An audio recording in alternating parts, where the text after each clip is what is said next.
lonely. Peter Pan, that's what they call me. Alright, so as you guys can see, it is dark. I haven't been filming much of this just because it's been a total pain in the you-know-what. So let me just go ahead and start off by saying we have gotten the old one out. I'm going to grab my light here. There's the old pump. Let me kind of tell you guys a little bit how this has been going. Not very smooth, to say the least. So, first thing that happened, let me see if I can find it right here. So this is a bolt, and it's got a nut on the end of it, and you've got two ground wires that go right in there. And where that sticks at is right there.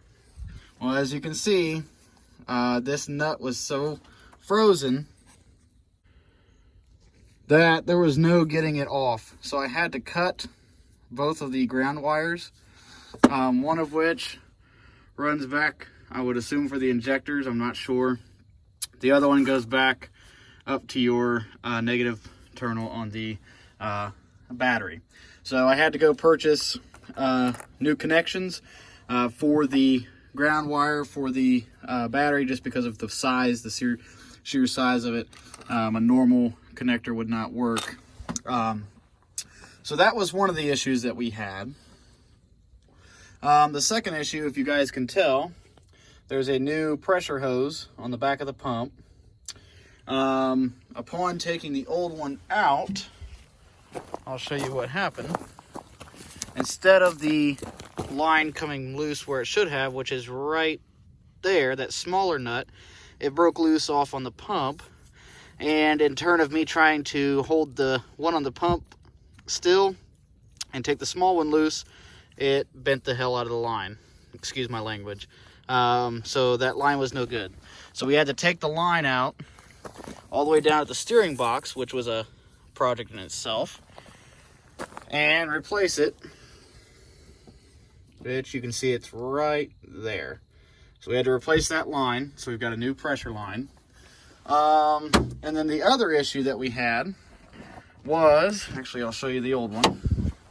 So right down here, this is your power steering oil cooler. You've got your inlet and your outlet, and upon trying to take loose one of the hoses, the end of the line broke off right there. So I did have to get a new oil cooler, which I haven't put in yet, which is right there. And that just runs down, if you can see this hose, that's right here next to the pulley, runs down into that cooler. I have to put the new one on. So yeah, this has turned into a 3-day project for me. Other YouTubers have posted videos of doing this same job, and it looks a lot easier, but unfortunately with the condition of this truck and how much rust it has not been a walk in the park, unfortunately. A lot of rusty bolts and almost a whole can of PB blasters, so it's not been that easy. But we've got the new pump, well, used pump already mounted. We can see right there we have the bolts that are just holding it in place until I tighten it down. We've got the new line started. We have to tighten it up on the back of the pump. The new line is already connected to the steering box down there, which you saw. So we have to tighten up the line on the back of the pump, finish tightening the bolts on the pump bracket itself, and then we have to install our new oil cooler, and then we should be good to go to put the belt back on and fill her with fluid and get her started. So I'll check back with you guys here in just a minute.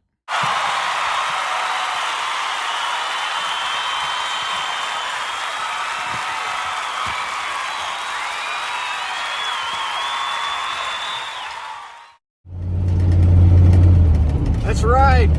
Finally, that whining noise is gone. And man, was it a pain in the rear end to finally get it figured out, get it taken care of. We're just taking it on a little test drive here real quick to make sure everything's good to go. We're going to go up here and turn around, and then once we get back to the house, I'll go ahead and pop the hood and show you guys everything that we did. Took a lot of trial and error to get it taken care of. We ended up replacing some parts that we didn't really need to replace. One of them we did, which was the power steering pump, which you guys already knew about. That was going bad anyway. Now the steering is a lot smoother. But we ended up putting an alternator on here that we didn't necessarily need. But, you know, I guess it is what it is. At least now I know that there's a good alternator on this truck, and it can handle, it's a higher amperage than what was on here before. So at least I know that it's going to be able to handle anything that I throw at it. So let's go ahead and get turned around here. We'll head back to the house, and I'll pop the hood and show you guys what we did. Oh yeah, sounds a lot better. We're definitely going to do an exhaust system on it, because actually I'll go ahead and show you. It's actually missing most of the exhaust. So right there is where the tailpipe's supposed to come out. And when we come up here, you can actually see, if I can find it,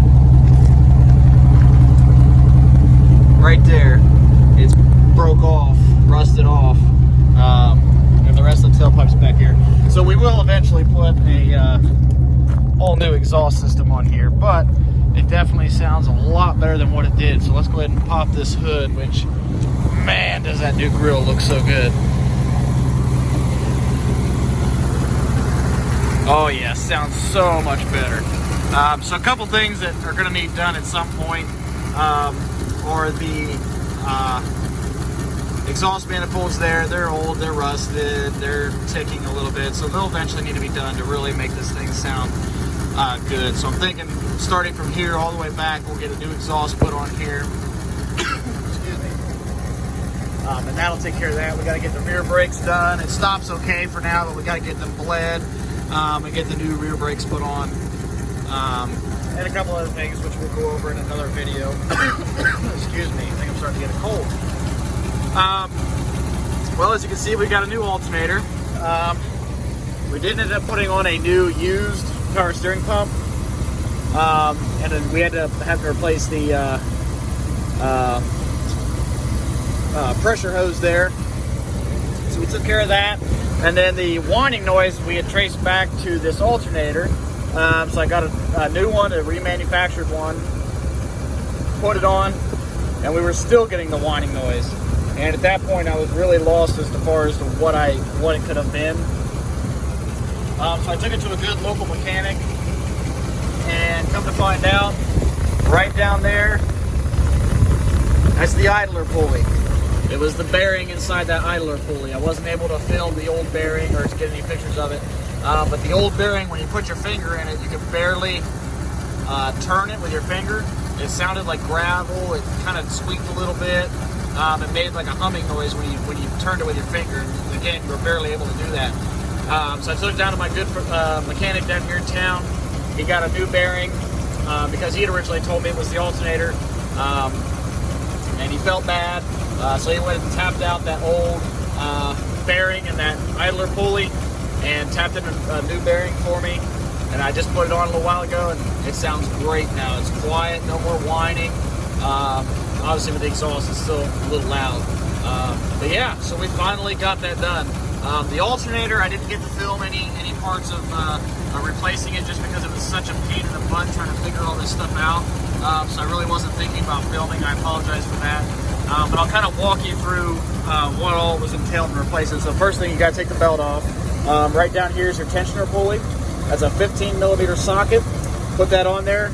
Turn it this way, so towards the alternator. Slide the belt off, and then there is two 14 millimeter bolts. So there's one right there, and it's got a nut on the back of it, which I think is a 9/16, and then a 14 millimeter bolt right there. Take those off. That'll break the alternator loose from the bracket. There's a 10 millimeter right here that's holding on the oil dipstick, which we have a new dipstick, by the way, to put in there. So 10 millimeter there. Take that off. And then back from behind here, there's a couple electrical connectors you have to take off. 10 millimeter on this wire right here. You got a 10 millimeter right there. Another one on the other side right down in there. That takes off this. And then right on the other side of that black box, there's two 7 millimeter nuts. You take those off, and then all the electrical connectors will come off, and you can take the alternator off and replace it. So it wasn't that hard. It was just getting really frustrating because I wasn't able to figure figure out exactly what this whining was. But finally, all it ended up being was an idler pulley bearing. But we've got a new alternator, which is awesome. It's a higher amperage. So before, this truck had a 90 amp, and we've now got a 136 amp, which is great because we're running this light bar up top. We've also got a CB installed, and we're going to be putting on some lights as the final touch on this truck. Once we get all the mechanical stuff done, we're going to put on some lights. So my goal is to put up 2 floodlights in the front and 2 driving lights up front that are going to put down in here in the grill. So probably put them right here. 2 driving lights, and I'll put some floodlights up here somewhere. And then we're going to put in 2 floodlights in the back, and then 2 other lights down by the bumper just to kind of help light up down there. But I'm going to put 2 flood ones up top here. And then we're also going to put in some corner strobes and the 2 turn signal light sockets up here. And then we're going to put 2 in the reverse lights, and then 2 up top in the cargo light area, because once we have the 2 floodlights back here, I'm gonna have them set them up to where you can move them like a spotlight. That'll light up the bed. So then I'm gonna utilize the cargo lamps for the hideaway strobes. So I'll have 4 in the back, 2 in the front, plus the driving lights and floodlights. So that alternator is definitely gonna be able to handle all that good stuff, which is great.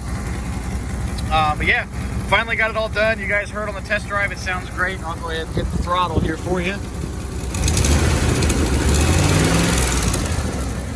You can definitely hear the ticking noise from the exhaust manifold. So yeah, eventually that's going to need replaced here soon. Like I said, we're going to get all this stuff done one at a time. We're going to make this a project series, and you guys are going to follow me all the way to the end once we get this truck done. Mechanical stuff is what's coming first. So we got the whining taken care of. We got new power steering on here. We got to do some front end work. We're going to do the exhaust all the way from here all the way back.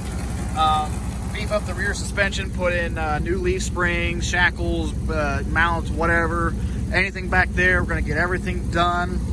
New fuel tank straps. We're going to get all that done, and then once that's done, we'll paint these fenders to match the rest of the truck, and maybe try to do a little bit of body work on this to get this fixed up there, and then we should be good to go. I'm not worried about the little dings and dents in the paint, you know, the little scratches, and you know, we'll maybe do some body work here to get this fixed up, maybe just a little bit. Nothing too crazy. Maybe kind of cut some of this out and put some new sheet metal in there and finish that out and get it looking good. But I'm not worried about the dents like this. I'm not worried about these scratches. I'm not worried about the fading paint. It's an old truck. It's a work truck. I mean, as you can tell from the bed, I mean, it's a work truck. And this truck is mainly going to get fixed up so that way it's reliable. It's in perfect running condition. Mechanically, it's safe. It's safe now, but I want it ready to roll. And then hopefully come spring, summertime, we'll be able to get this thing out mudding, and we won't have to worry about tie rod ends breaking, bushings going out, you know, anything like that. We won't have to worry about it. A lot of this stuff I'm going to try to do myself to save a little bit of money. And then the harder stuff that, you know, I won't be able to have time for, or just simply won't be able to get to or have the proper tools for, I'm going to have somebody do it just to make it a little bit easier. But a lot of this stuff I'm going to do myself, obviously to save a little bit of money. But yeah, so you guys are going to follow me all the way to the end, and we'll get this truck up in tip-top shape. And yeah, we'll be good to go. So I appreciate you guys watching. Make sure you leave a comment below. Let me know what you think. And if you have any suggestions or anything you want to see done to this truck, please feel free to leave it in the comments below. I'll be more than happy to hear it. I may not necessarily do it, but I'm always open to suggestions, and you never know, it might be something that I like, that you guys mentioned, I might be willing to do for you. So leave the comments below. Make sure you like and subscribe for more content, and you can be able to follow this project. And until the next time, take care. But I wasn't wrong up in my